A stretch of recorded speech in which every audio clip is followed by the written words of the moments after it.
Okay, we're live.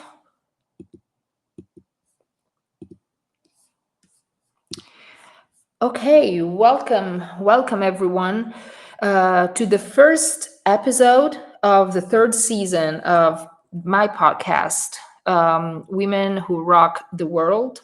And today with me, I have Zoe Marie Federoff. And for those who don't know her, yes, round of applause. I should have some sound later on. um, for those who I'm sure you guys know her, but let me introduce her a little bit. She's a keyboard player and female vocals for Cradle of Filth, singer songwriter for Catalyst Crime, and she's also a mother. And may I say, like a huge advocate for women in metal? Oh, very, very much so. Like my long-term plan when I'm no longer pretty enough to be on stage is I want to be a civil rights lawyer for the rights of women in the workplace. So, Oh, that's awesome. That's a great idea. That it is a great idea. So, how's it going? What's going on in your life right now?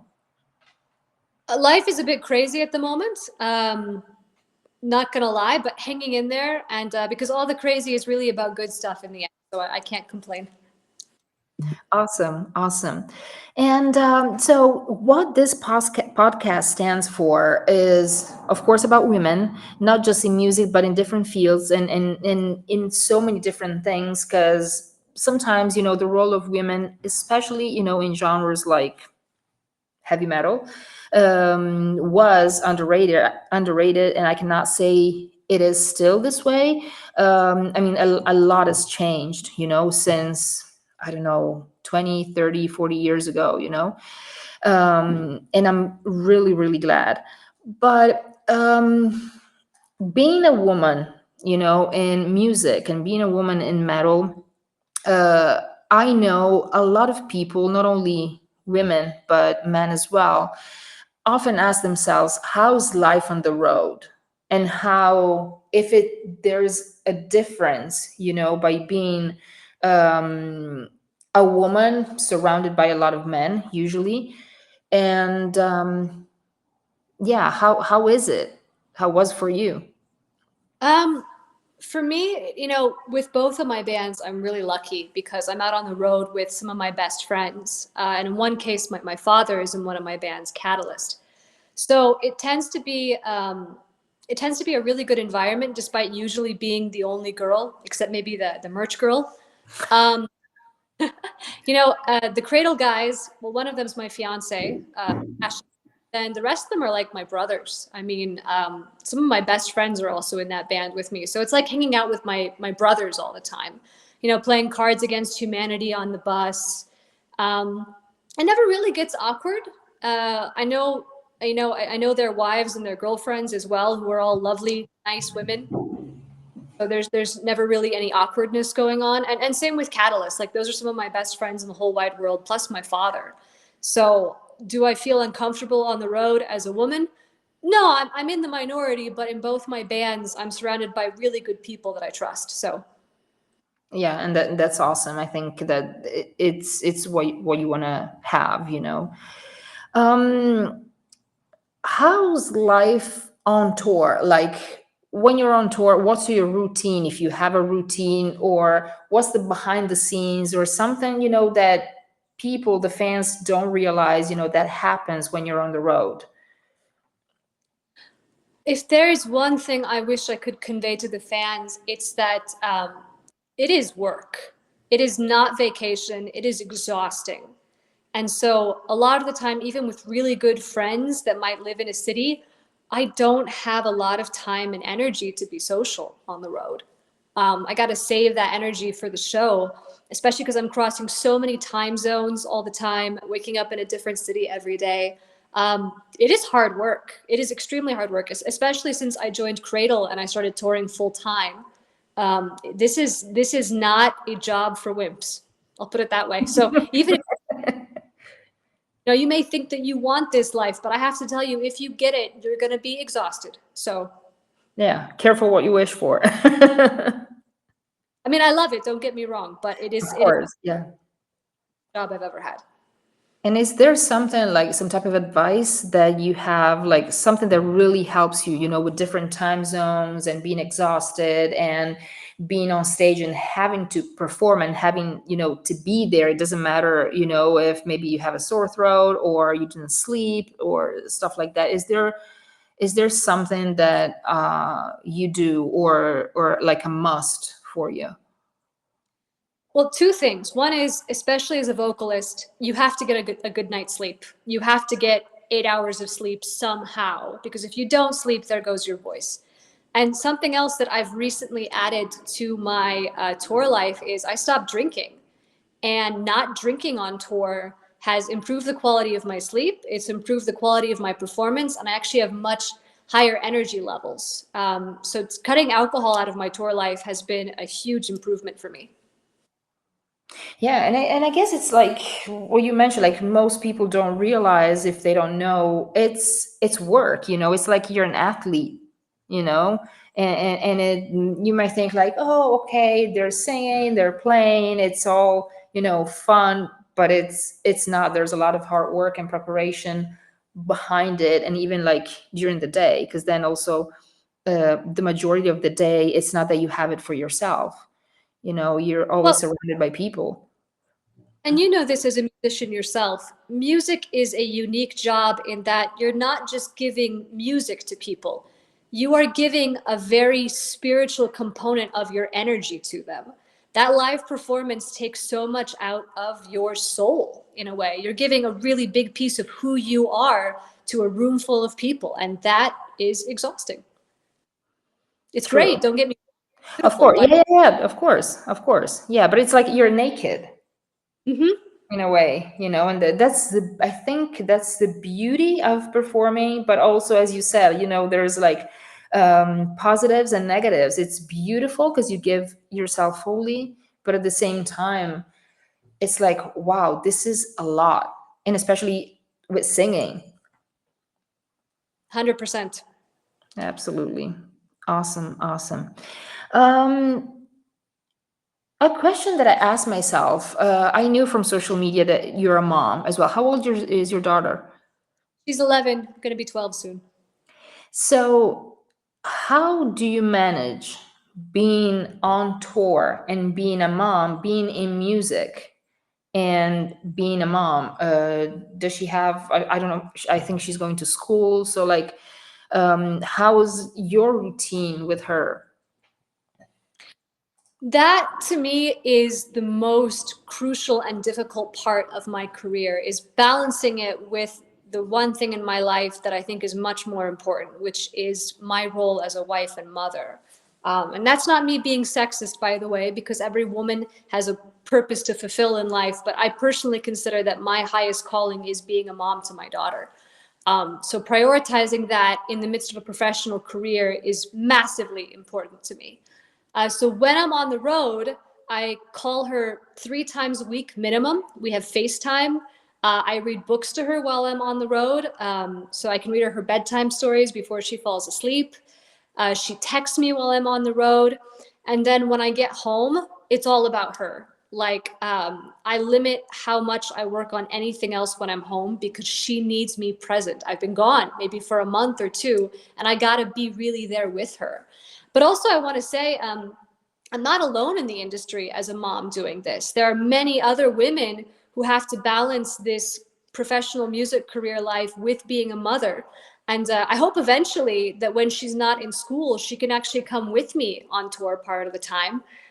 Because again, other women in this genre, they do that as well, because I think it's really beneficial to let our kids see the world and see this side of our lives too. Yeah, absolutely, absolutely. Because that was my kind of like next question. Say, like, have you ever thought about bringing her on the road? Of course, not when she's in school, but when, because I would think, I don't have kids, but I would think it would be a great experience for them as well. First of all, they get to see what you do. And again, let's think about like an office job. Kids don't really see their moms or dads in the office most of the times. I remember I went with my dad to the office a few times, but it's not. what you normally do, but at the same time performing on stage and what you do is definitely something that for sure shapes, I would think shapes you and any person, spiritually. Not only, it's not just a job, because you chose this. It's not something that you did because, like, okay, what am I going to do? Okay, I'm going to work in this office or that office, doesn't matter, whatever pays best. It's a passion as well, so you chose this career, and I think it would be amazing for her to see, what you do, and realizing, I don't know, have you ever talked to her about, I don't know, does she realize, I mean, she's 11, I think she realizes, but like, does she realize, the magnitude of the tour and of what you're doing, the stages you're playing, the magnitude of Cradle of Filth? um I think I think she's starting to get it, but if I'm being completely honest, because I'm not in Nightwish or Epica, she's not as interested. I mean, those are her favorite bands. So when she found out I was joining Cradle, I told her, "Hey, mommy is joining a new band," and she said, "Is it Epica? No. Is it Nightwish? No." And she was completely not interested she beyond has that. great taste in music. I would agree. I think she really does. And also, I mean, she's not like listening. I mean, you would think, especially, I don't know, here in Italy, kids do listen to, it's not even pop. I wish, I love pop music. I mean, there's some stuff about pop, and I believe that metal music and pop have more things in common than a lot of people realize. Yeah. But um you would think, being this young, maybe she listens to, some type of music that you're like, okay, I'm not proud of her for that. And in fact, it's totally, I guess, probably being raised by you, and well, your dad as well, with great taste in metal music. And Well, so she's got she likes, she likes some of the same music as her peers, which is fine. She likes Taylor Swift, who I have to say is an amazing songwriter. So who can really argue with that? But it is really nice too to see her dipping her toes in the metal as well and singing along to like Camelot and stuff in the car. It's pretty awesome. it is for sure, for sure. um if talking about like your daughter, and I don't like to talk too much about like thinking that people have roles, it's something that I don't like, but it's like, it's life. We all have like some different roles to fulfill, but if there's something that you wish your daughter would learn, or you could teach your daughter through music, through your experience, as a touring musician, what would that be? You can't let other people define you. You have to have enough of an iron spine, as my family says, an iron spine to know who you are and not let other people tear you down and remake you to be what they want you to be. And that goes way beyond music. That's life in general, and especially a lesson for women. Um, because getting successful has involved a lot of self-respect and being able to say no to things too on my part. So I want her to learn that you got to have that iron spine, you got to be able to say no to certain things, you got to have that self-respect, and that's definitely the biggest takeaway I would want her to have from my career. it, I'm having goosebumps because yeah, I totally get it, and it kind of resonates, and it's true. It's not just about music, of course, but it's definitely the music business is tough, and so it actually teaches you a lot. Probably you grow out pretty fast in a way. But you just mentioned this, and so I'm thinking, if you would like to share, of course, what's like, have you ever experienced something like really difficult being in this industry of stuff that you saw that was wrong, or wrong for you, and you had to say no? I mean, what, and if you remember what it was, and if you want to share what it was, and what went on inside yourself? How did you process it? I don't think I've ever talked about this in an interview before. Um, but let's go for it because it's been a couple of years. So, a couple of years ago, a very well-known booking agent was outed in this industry for being, among other things, a financial predator and a sexual predator. And he was a booking agent, he who shall not be named. I don't think we have to say his name for most people to know who we're talking about. Um, and I had a personal encounter with this individual. And there's always this choice before you in life. Do you want to do the right thing or do you want to do the easy thing? And I would say he was definitely one of the most prominent examples of someone who wanted to trap young women in that in that dichotomy. But he is also not the only one.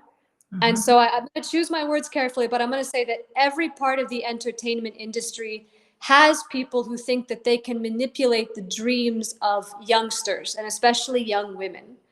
And the best thing you can do for yourself, especially as a young woman, again, is to have that iron spine and to be able to say no. True. Well, thanks for sharing.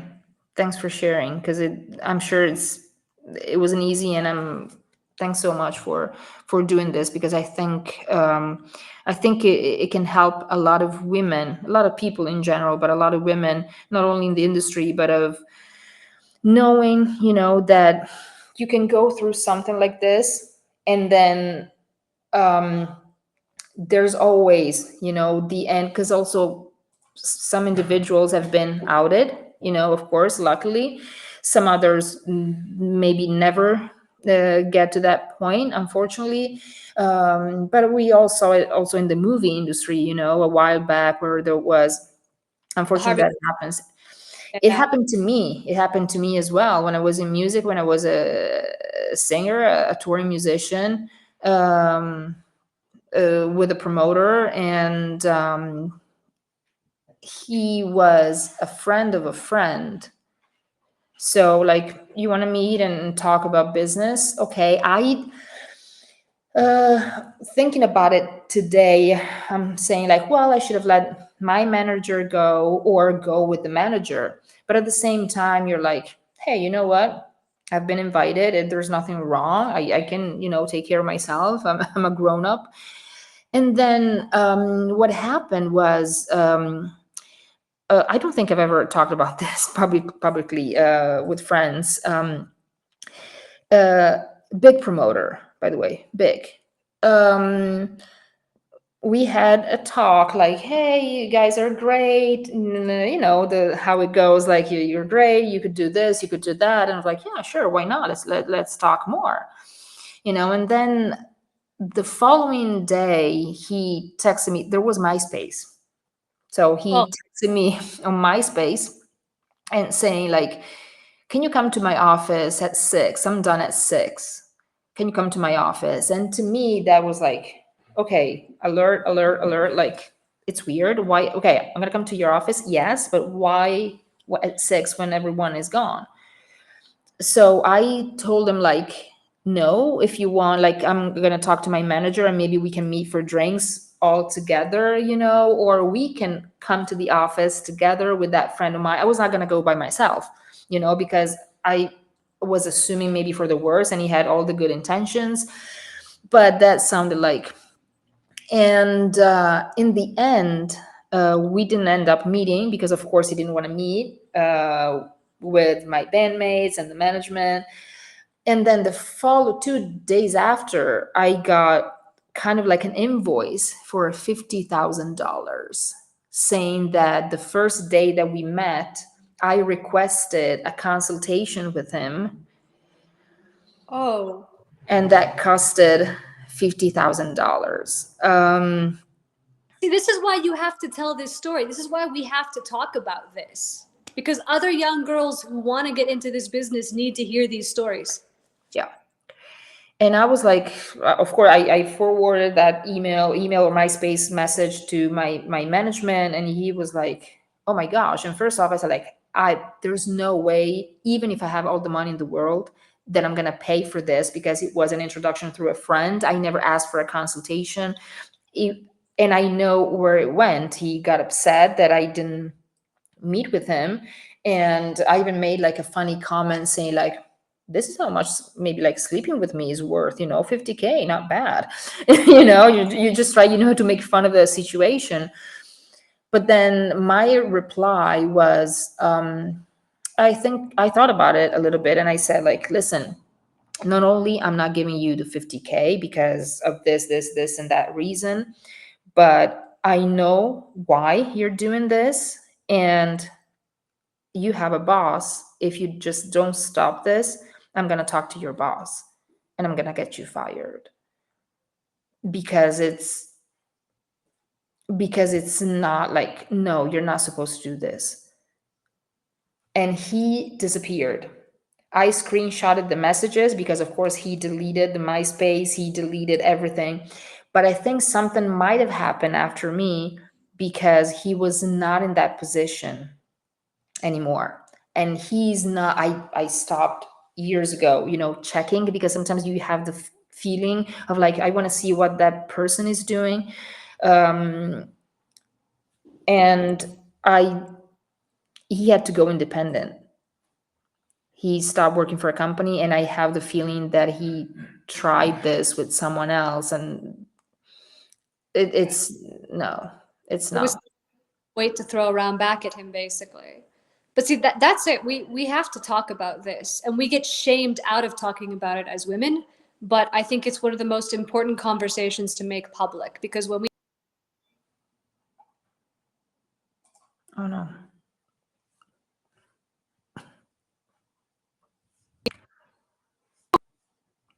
where'd you go? Right. Oh no. Oh, okay, you're Ah, back. sorry. I was having to ignore a call from my grandma. Oh, Sorry. Yeah, sorry. It was my okay. grandma called. I had to ignore that call. I'm sorry. Um, I'm gonna call you but back, no. Grandma. When we have, the thing is like you were saying, you were young when this happened, because this was MySpace days, right? So we have to talk about this, because so many young women go in and they're like, oh yeah, it's harmless that I got this invitation, it's harmless that I have this opportunity. And they need to know, like, there's people out there who want to hurt you, and they do Yeah, not care about. yeah, and they're gonna hurt you psychologically. Physically, but psychologically as well. Because when something like that happened, what happened to you, what happened to me, what happened to so many women out there, to me, like right now I was talking about it, and it's something that I talk about it, in private, but I felt almost like crying a little bit. So, and it's been lots of years, so it means that it's still there, because I got comments in the past from people that are not my friends anymore saying like, was your skirt too short? And that is the problem. Yes, exactly. That is the problem. And I told these people that are not my friends anymore, like, you are the reason why so many things go wrong, because it's like you're not actively doing this type of behavior, maybe, but you're saying that it's my fault or anyone else's fault. I can wear anything I want and not be harassed. I have that right. As a human being. It's not just about a woman, as a human being. So, 100%, and that applies to the entire world right now, not just metal. So I think we have, mhm. again, I think metal, I think women have come far in metal, but I think we still have to go. So Yeah, absolutely. Absolutely. Well, that goes. I had this question like, how do you see women being treated in music and in metal? Forgetting about this. Uh, I'm really, again, I'm lucky because I've managed to surround myself with people who respect me. And that doesn't happen to every woman in this genre. The Cradle Camp, management, Dan are all amazing to me. And that's one of the reasons that I've really enjoyed working in Cradle of Filth, has been that I've never, not even for a moment, felt a hint of sexism from that camp. That's been awesome. And Catalyst is my band, so I wouldn't let us work with sexist anyways.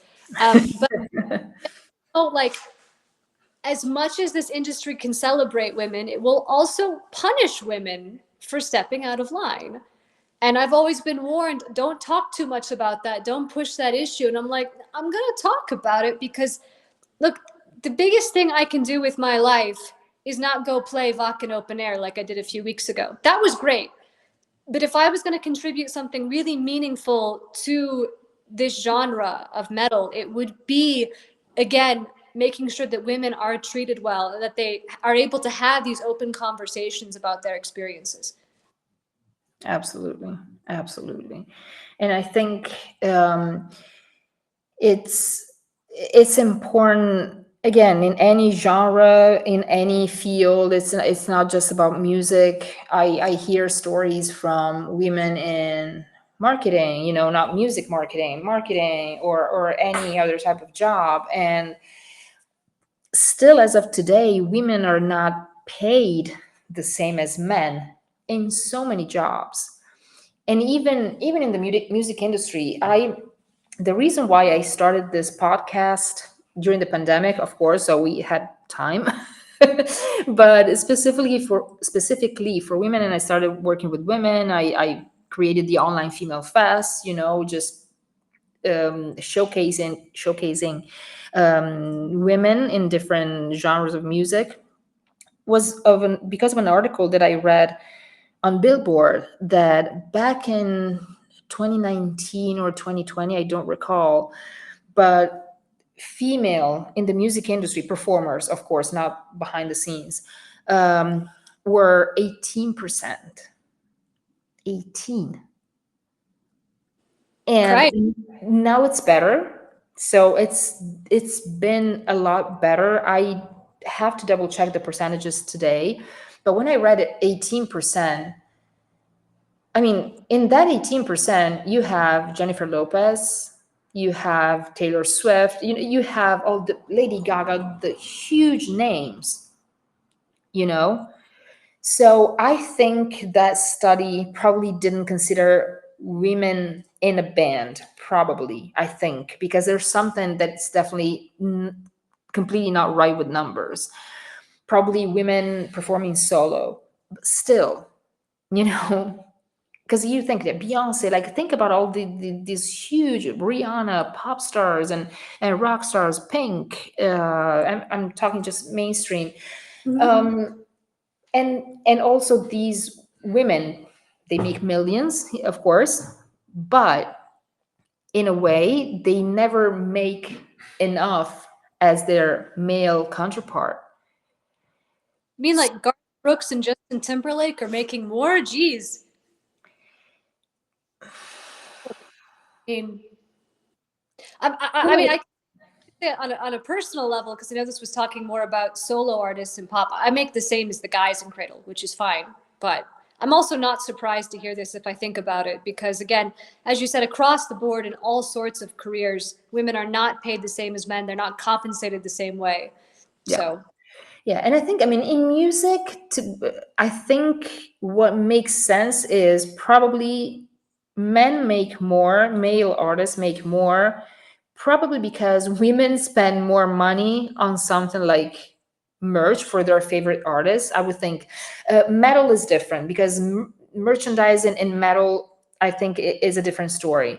But I would think in pop, women, they're like, well, makeup, and stuff like that, but then, like, okay, I'm a huge fan of Justin Timberlake, I'm gonna get the t-shirt, the mug, I don't know, anything that I can get, while guys, probably for Lady Gaga, there's if you think, I'm thinking, okay, Taylor Swift, I don't know her demographics, for instance, so I don't want, but I would think that probably the people that buy most of her merch are women. So probably it's because us as women, we spend more money on stuff that it's not, let's say, necessary, like bread and and food and stuff like that. I don't know. But as much as there's something probably, on that level, because I would think that it has to be something like that, that probably women spend more on certain things, but what didn't end up is like, how come in other jobs women make less money? And that's, that's statistics. Women make less money. They're penalized if they have a kid most times, and not all companies. A lot is changing, luckily. um, but, well, for instance, and this was years ago, I went to a job interview. I had two jobs interview in my life because I've always worked for myself. uh, Probably the second question that I was asked, and I was in my 20s, was, do you plan on having kids? Did you plan on Well, having kids? And I well, was like, I didn't, back then, I didn't even realize that I was not supposed to answer that question and say, like, well, it's not really, but then I answered back then, it was like, no. And I spoke the truth. But then, you know 20 years later, I'm thinking about this, and I say, like, what if I wanted to have a kid? I understand. I mean, it's an issue for the company, especially if you get hired and then, you go on a maternity leave. But at the same time, it's not like our fault, if we're the ones carrying children, and or if we want to have children. It's like a choice, and we shouldn't be discriminated for that. Well, this goes out to anyone who's watching this and says, well, wait a moment, because on paper, these jobs have the same salaries. But as you know, here's where the discrepancy comes in and where the gap happens is that women will work the same number of years in a particular career field and they won't get promoted at the same rate as the men. And it's usually something to do with this perception that women are eventually going to have kids or they're going to be too busy running their families for us to trust them with a promotion. And so you end up with women who have the same experience making less than their male counterparts in the same careers or not getting hired to those jobs at all. Because again, those questions should not be asked. That is a personal question. Do you plan to have kids? And especially here in the States, where we don't use most jobs in the States do not have maternity leave that is paid. And if you do happen to have maternity leave at your job, you might also get fired for getting pregnant. And this is where my future career plans come in. Because while it is against the law to fire a woman for getting pregnant, so many jobs will look for another reason to fire you in the meantime. So on paper, you'll be Mm, fired mm, mm, mm. different, Yeah, but yeah, the yeah. reality that they saw you get pregnant and they're like, oh, well, you're not committed enough to this job. And I just want to say to that is that my daughter is my biggest motivation in life. And I work 50,000 times harder as a mom than I did before I was a mom. That's just me personally. But if you want people who get shit done, a lot of the time it's moms, and you do well to hire them. True, true. Because that's a very good training at home as well, with kids and patience. But absolutely, absolutely. I'm really glad we talked about this, and we got personal, but and we spoke our truth, of course. But I'm glad we did, because it also, this is gonna stay. This live stream is gonna stay, and hopefully, like, a lot of people are gonna watch it or rewatch it. Once it's done, and it has to stay there and be there. And that's why I named this podcast Women Who Rock the World, because it's not just about being on a stage. You rock the world and your world by speaking up, and standing up for yourself. And as you mentioned, like Iron Spine, which is something that I might borrow from you from now on. Well, you can have it. Actually, the quote is Royalties. I'm gonna. the quote that my mother has is this is that you don't know good people by golden halos, you know them by iron. Okay. That's what a real, it's an iron spine, not a golden halo. Totally makes sense. All right. I think, yeah, I'm going to leave you with this quote from your mom, that let her know that I might borrow it from time to time. You'll be fine with that. It was a pleasure having you. Thanks so much for what you said. Thanks for opening up. Same. Um, Thank you. And looking forward to seeing you again, hopefully in person. I have to check my schedule and making sure that I'm in Italy when you're going to be in Italy. And we might finally meet in person. But if not, enjoy Arizona. So I will. I definitely will. I'm actually looking forward. It's been a while. But thanks again. Thanks so much. Thanks for everyone who tuned in live today. And also thanks for everyone who's going to rewatch this later on. Thank you. Bye. Rock on.